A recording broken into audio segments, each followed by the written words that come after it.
Okay, well, welcome everybody to the fourth installment of the 401k Expedition series presented by Plan Design Consultants. My name is Justin MacNeil, and I will be your tour leader today. We're glad to have you. Thanks so much for taking the time out of your busy schedules to join us, whether that's live and in color right now or on demand while you're having your morning coffee later on, or maybe just trying to escape your family after a long afternoon. Whatever it is, you do you. Before we jump into it all, just a few housekeeping items. First and foremost, happy St. Patrick's Day, especially to all those Irish folks out there. They say you can't have a proper St. Patrick's Day without a green beer. And if you want to get started on your festivities early, we certainly support that for you. And I just might have to join you guys in on that whole celebration there. Feel free to join with me. I know this isn't Retireaholics, but absolutely get after it if you want. We'll remain mostly professional. What is the Expedition series? It is a 10-part web series designed to help advisors reach the next level, reach the top of their 401k mountain. It's a kind of a two-phase thing where we're doing the first 5 episodes now, focus on one specific kind of topic or theme, and we're going to move on to something more exciting, or not more exciting, but equally as exciting after a short break in May. So it's hosted by the PDC sales team. There's JD, there's Chad, there's Mark, there's myself, and Devin. It occurs every 2-ish Tuesdays, if you will, depending on JD's schedule. It's at 10 a.m. Pacific time every Tuesday that we are hosting it. The next expedition coming up will be April 7th, where Devin's going to be walking us through how to explain the complex 401k costs that really, should be a lot easier, and we should be able to figure that out. But for some reason, we'd like to make it as complex as possible. So he has a great presentation lined up for us, or he's going to decipher that for all of us. If you have missed any of the previous expeditions, we'll call them, feel free to jump on our LinkedIn site or LinkedIn webpage or our actual company webpage. Link will be later on in the presentation here at the end of the slides, so you can go to that and catch up on the prior shows. So JD started us off with how to pick a fight with your prospects and build trust with them as well. It was really impactful. Chad followed up with his normal nuggets that he has for us in teaching us about the Secure 2.0 acts that are still in play, the new rules that are impacting our retirement plan space, and how we can leverage those for new sales op. And Mark kicked it off a couple weeks back, teaching us how to properly prep and prep some more, even if you think you know your stuff. He's got quite a cool life experience that he went through and made it part of that presentation. So if you haven't heard that story about how he delivered his own baby in the wee hours of the morning a month early, check that out. It's a good story. And if you need to add to your educational quiver still, don't forget, Retireaholics are still going. We're in our 11th season of doing this.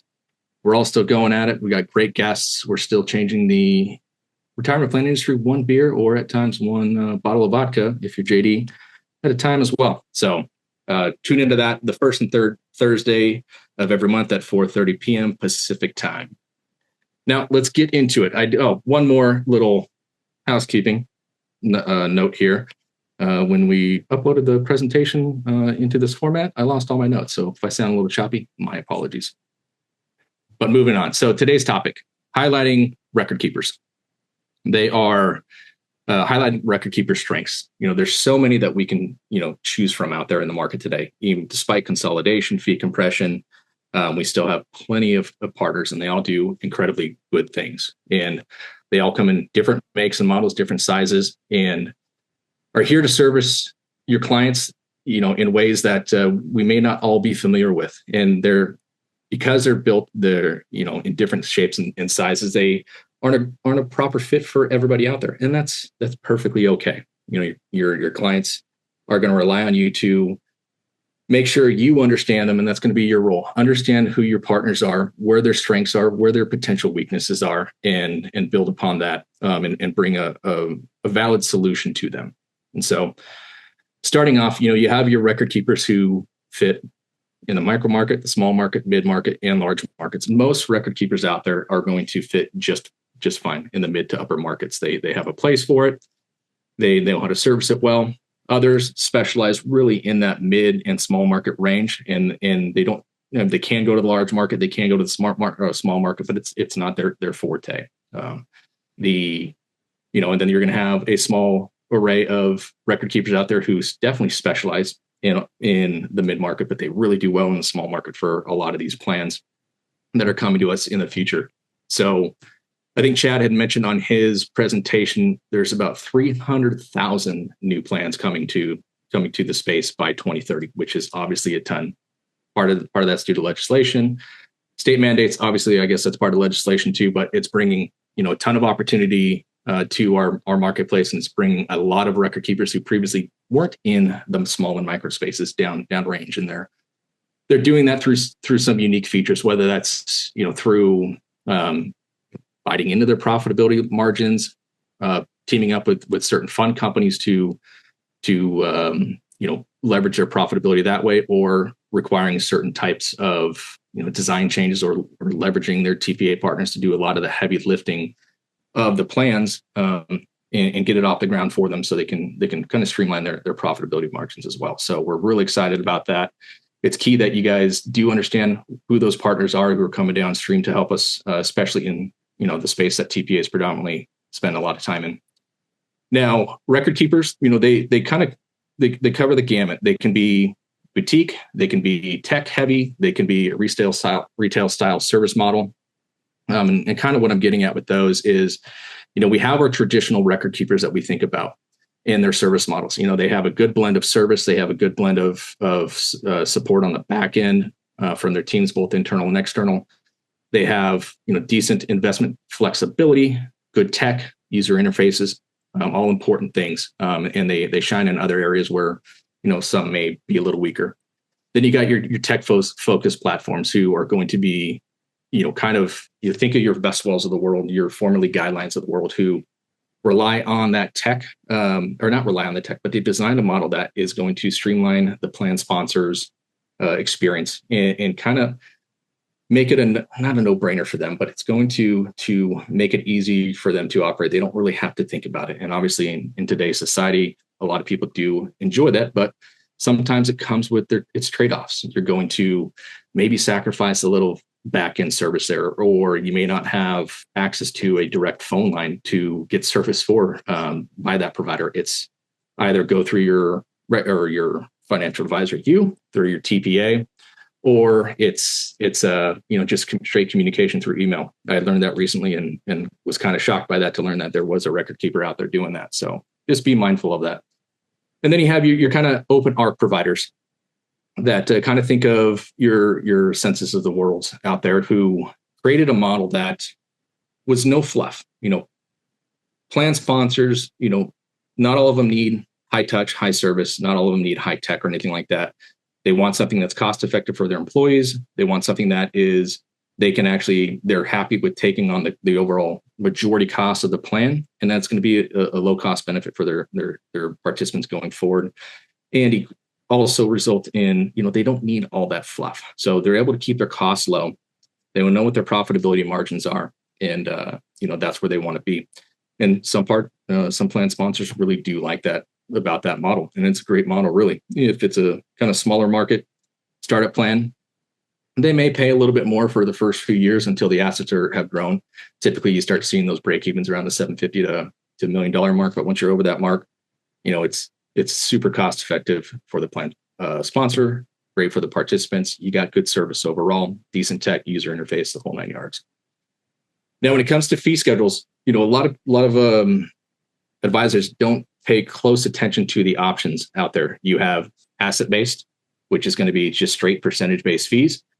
Can work great for plan sponsors who don't want to have any costs involved for them. They just want to have a benefit in place for their participants and have it be effective for them. Now, this is a great model for many reasons. Especially, you're going to see that more predominantly in the super large markets for sure, across the board. But as you come downstream, you're going to see where it can look very cost effective to start a plan off, but it's going to, as the plan grows, it's going to quickly become the most cost effective option out there. And you want to kind of be mindful of that.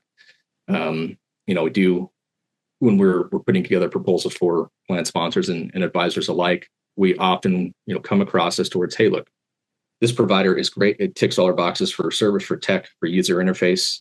And the cost right now looks superb. However, we want to be thinking downstream to 2, 3, 4, 5 years, 10 years down the road, and understand, hey, are there going to be price breaks as the assets grow, or do they need to be requested?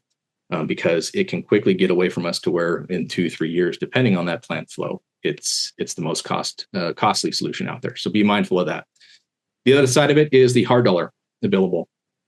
It is, the complete opposite. Obviously, it is largely seen in the open arc provider model there. Think of census and whatnot. All the majority of the plan fees are going to be paid for by the company. This is a great solution for companies who want to actually, take on that, we'll call it a burden, but that cost of the plan for the participants to keep the participant fees low. It's also a great solution when you have owners that are going to be holding the lion's share of the investments in the plan. The reason it's so good for those who aren't familiar with it is the higher the asset-based fee, the more physical dollars the owners will pay out of their retirement pocket, and they get no return for that. Versus if you go a hard dollar fee, you're going to be able to reduce the asset-based fee that the participants, i.e. the lion's share holders of the ownership, their retirement is paying out in physical dollars, and have the company pay for it. That's going to equate or turn into a tax deduction for the company. And so it's really kind of the best for both worlds when you have owners in that space who are holding the majority of the assets. And then you got the hybrid model, which I'm a huge fan of, especially in the arenas that the TPAs, we as a TPA kind of operate in, that sub $5 million market, where the company is sharing in the cost of the plan along with the participants. And I think it's a great kind of middle ground where, it allows for participant fees to be reduced, and ensure their costs are prudent for them, but, and also allows the company to share in the cost of it, but convert it into a tax deduction as well. So all good things there. Now, Recordkeeper versus custodian. This is kind of a less common topic as time goes on for us, but obviously Recordkeepers are who we predominantly think of when it comes to where assets are going to be held. They're all our partners, and forgive me, I might leave off a few, but just think of the American Funds, the Voyas, the John Hancocks, the American Powers, the who else am I missing out there? Principals, John. I already said those, but for anyone who missed, I apologize. We love you all. That's where you want to put your assets. Transamerica, thanks, Devin. That's where you want to put the majority, or that's where majority of our plans are going to be placed, especially for companies with employees.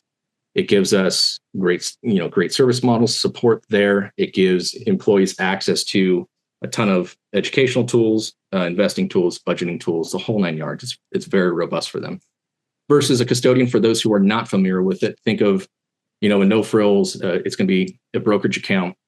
Think NFS, think Charles Schwab and whatnot. These are still popular, but we're coming across them less. Where we do see them still to this day get requested a lot is with owner-only plans, or with small companies. We're talking less than 5 employees who are, have an entire staff of investment-savvy people who want access to all the lowest cost investments out there, which you can still get on the Recordkeeper side, but also gives them access to the most investment flexibility. Could be a great solution for them. My team hates that I say that, of course, because now the TPAs are responsible for doing the trust accounting, which is never, something that our back office likes hearing. But when it comes in, when it's the right solution, we got to go with it. So now, open arc versus proprietary, talking about investments specifically here. The investments we got to be mindful of, especially as we kind of come downstream, upstream, 5 million plus, sometimes even a little bit lower than that north. Everything's open arc. You have good investment flexibility, but especially when you go into the micro market space, sub $1 million space, you're going to come across some proprietary investment requirements. Think American Funds. Their Recordkeeper Direct program historically has been all proprietary investments. They do now allow us to go outside of that for an additional fee, which is great, but they got a lot of flack for it over the years. And, I understand why, because you want your participants to have investment flexibility, but I don't see it as a bad thing by any means, because their investments perform well, they're cost effective, and, it's still a prudent solution for the participants, especially to help keep costs low overall for for both the plan and participants. So just be mindful of that as you venture into that space. You'll see a lot of record keepers who are coming downstream are placing some, requirements on investment families, or maybe even some type of design changes or design requirements going forward. And the list goes on. So moving on, I've said that not all record keepers, are created equal and whatnot. And before you can actually recommend a record keeper to your client, you need to understand them. You need to know them, and it behooves you to get to know their team, both the external members and the internal members on the support side. What is their support model like? Is it a direct contact, or is it a team collective team that's going to be servicing your clients? That may matter for some individuals. With some record keepers, because of the volume of business you have, you may have access to a direct service rep. With others, you may not have the appropriate volume to be able to obtain that, and you got to use a team approach, which is not a bad thing at either. But some clients want that, and where I've seen it actually play out in getting very well in getting to know your team is, I have an advisor partner who years ago, she was working with a record keeper who at the time was going through some struggles. They had some turnover, and were just, the service wasn't terrible, but it was just struggling more than you kind of want it to be. And I said, hey, look, it seems to be like we're having a few problems here, more frequently than we would like. And, why do you want to keep showing them on the proposal? She said, hey, look, every record keeper is going to have their ups and downs. We know that every vendor does. And I'm not going to, just cut bait and walk out. I have a great relationship with the external wholesaler here. I can get them on the phone in a moment's notice. And if I'm having a problem, they either get me in touch with the person they need to be in touch with, or take care of it themselves. And that goes so far for me. And I said, that's actually a great insight. I never really kind of considered it in that light. And, from that point on, it was kind of like, yeah, I need to get to know everybody, who the players are, and understand who all of our contacts, and, it behooves advisors to do the same. How many different products are they offering? And this is becoming a more common thing to have multiple products being offered, especially as record keepers go downstream. We have some partners who offer 3 different products just in their micro market product alone. And, some are very streamlined, require certain design choices being used that we can't, venture from too far. Some are partnering with fund companies to keep their costs low, but offer still a great solution to their plan sponsors and their clients, I guess you can say. And so you want to make sure you understand what all those product availabilities are, because some of them might also have 338 requirements that you're not familiar with. And if you try selling the plan and don't realize it's got a feature in there that your client's not going to enjoy, it can disrupt the overall sales process, and hopefully it doesn't deter them, but or change your mind in working with you. But that's something you never really want to go through. So be mindful of that. What's their technology and user interface like? For someone like me, I am one of those guys who's just, shiny object. I look at them. I love, smooth technology. Something's going to catch my eye. But that's just my own personal preference. I want to have a user-friendly experience when I'm interacting with any vendor that I work with as a participant, or any service I enroll in myself outside of retirement plan services. And when you come across that, you want to make sure that, hey, look, does technology and the user interface, is that a high priority for your clients? You need to understand what not only the participant experience is going to be like on that side of things, but what the plan sponsor's experience, as well as your experience, is going to be like, because you're going to be the one having to navigate all of these back ends, and every record keeper has a slightly different back end. So I encourage you, get out there and do demos as much as you can to where you're comfortable with it, especially as you build out your practice. You want to be familiar with all that stuff so you can service your client in a quick and effective manner. So next, understand the pricing model that they favor, and how does pricing adjust as assets grow? I kind of talked on this a few moments ago. The models that they choose, whether it's asset-based, hybrid, or hard dollar, can impact a client pretty substantially if they're not expecting, if they're expecting one thing and get another. And this is also a great opportunity to educate, kind of take a page out of JD's book and pick a fight a little bit. Educate the plan sponsor on, hey, you know what? I know you want, say it's an asset-based fee that they want. They want the participants paying for the bulk of the plan itself. Say, look, I know you may want this, think you want this, but you're have the most of the assets in the plan.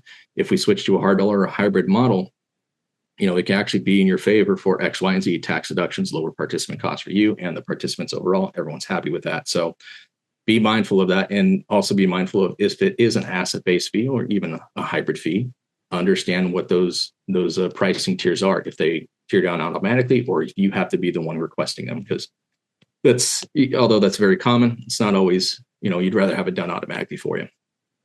And then kind of harped on this enough already. Do they have proprietary requirements, or, do they offer any concessions for use of specific features in the plan, right?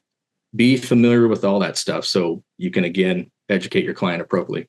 And, find out who they integrate with payroll. That's a big one. Do they offer bilingual capabilities? Another big one in certain demographics and whatnot. So the last thing you want is to have the staff, especially down here in Southern California, we do get a lot of Spanish speaking clients, and 50% of their staff do need those bilingual capabilities. And if your partner doesn't provide them, it would be a very poor experience for them. Now, most record keepers these days are getting, to that point to where they do have those capabilities, but you got to be mindful of it nonetheless.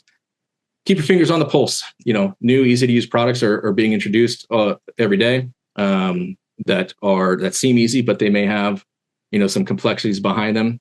Tech and AI is going to continue to evolve as, along with the landscape here in the retirement industry. Historically, we've been way behind on that side of things, but with the advancement of AI and whatnot, the industry, I think, is doing a great job of catching up with integrations and whatnot across the board. So now, obviously, if we need to understand, who our record keepers are, we need to understand what our clients' needs are. We can't make a proper recommendation to them for, a record keeper if we don't know what is important to them.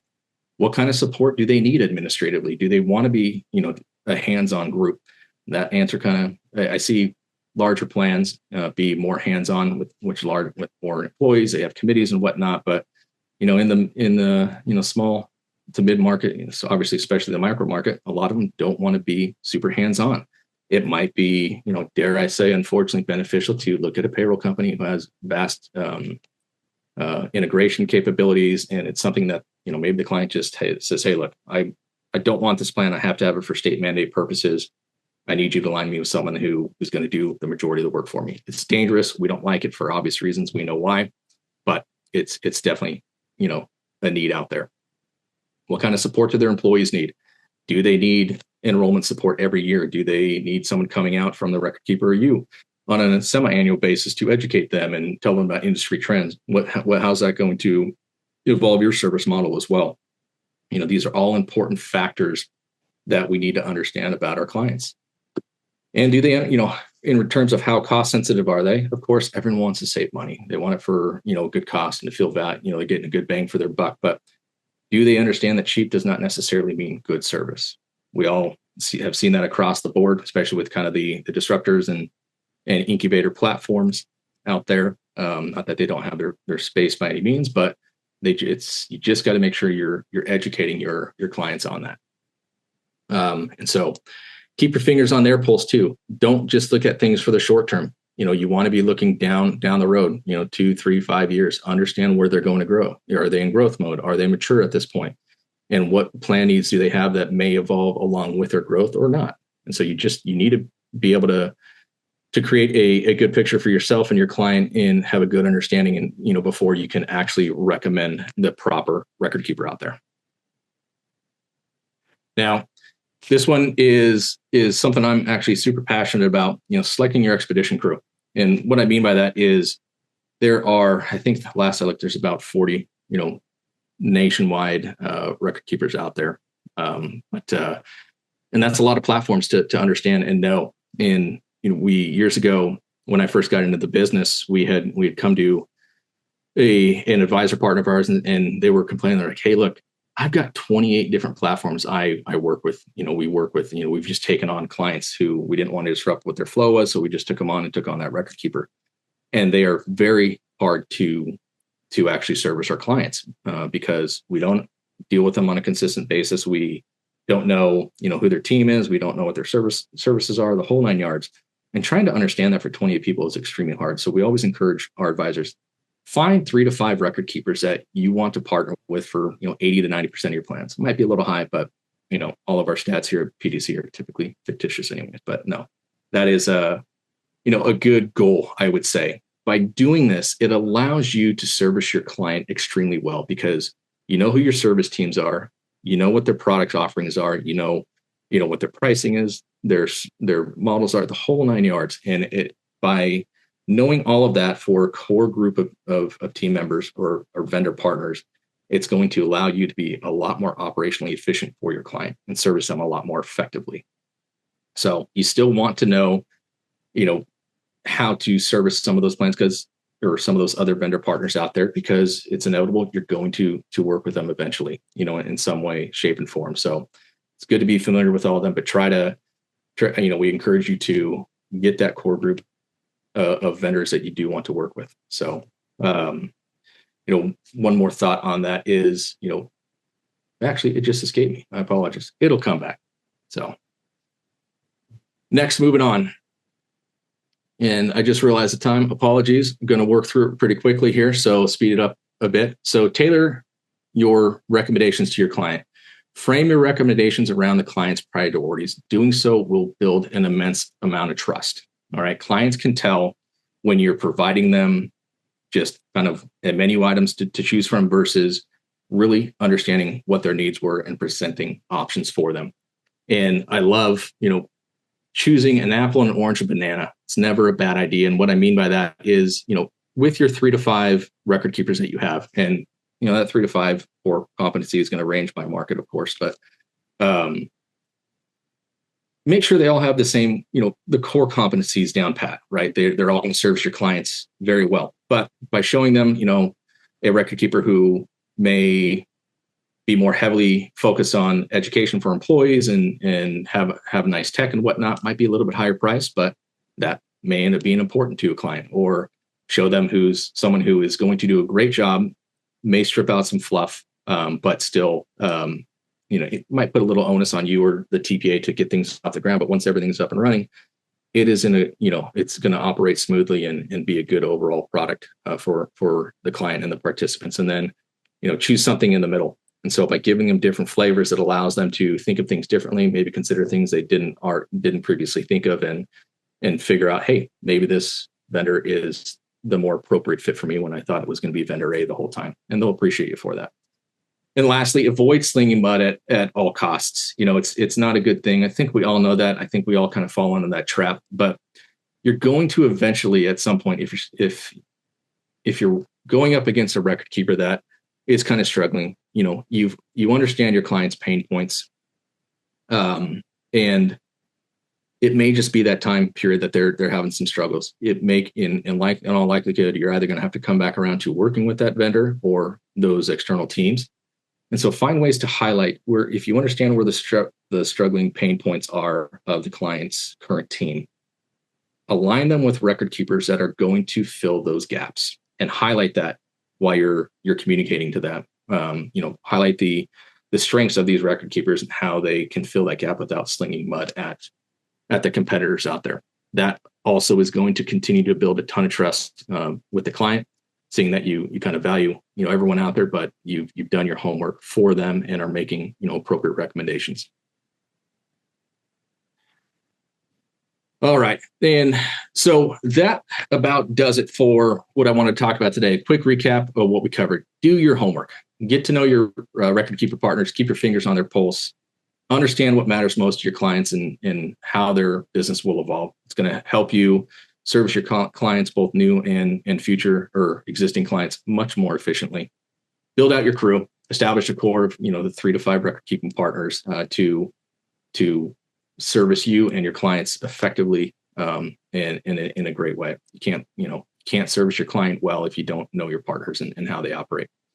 And lastly, tailor to the client. It's all about the alignment. Clients can tell when someone is simply promoting a provider versus matching them with the right solution, and that kind of might dissuade them from wanting to work with you. They're more willing to buy when they believe that they have the right partners leading them.